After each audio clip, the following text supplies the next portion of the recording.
सुशीलकुमार शिंदे हे आता मतदान करताना आपल्याला दिसतायत। सोलापूर मतदारसंघातली ही थेट दृश्य आहेत। सोलापूर मतदारसंघामध्ये खरं तर प्रणिती शिंदे आणि राम सातपुते यांच्यामध्ये ही लढत होते आणि वारंवार या दोघांनी आपापल्या प्रचाराच्या वेळी एकमेकांचे या ठिकाणी महत्त्वाचे प्रचाराचे मुद्दे उपस्थित केलेले आहेत।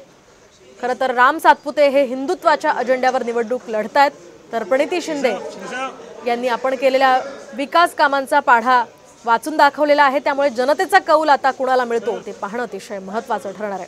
सध्याची ही थेट दृश्य आपण सोलापूरमधून पाहतोय। सोलापूरमध्ये सुशीलकुमार शिंदे हे मतदान करताना आपल्याला दिसतायत, तर मागच्या काही निवडणुकांमध्ये सुशीलकुमार शिंदे हे निवडणुकीच्या रिंगणात होते, मात्र यावेळी त्यांच्या कन्या प्रणिती शिंदे यांना उमेदवारी देण्यात आलेली आहे काँग्रेसकडून। त्यामुळे आता याचा कसा परिणाम सध्या होतो सोलापूरच्या या राजकीय समीकरणांमध्ये, यामुळे काय बदल होतात ते पाहणं अतिशय महत्त्वाचं ठरणार आहे। सोलापूरमध्ये दोन तरुण चेहऱ्यांना यंदा संधी देण्यात आलेली आहे।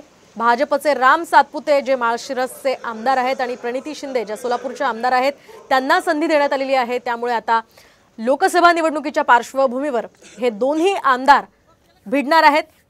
कुणाचा विजय होतो ते पाहणं अतिशय महत्त्वाचं असेल।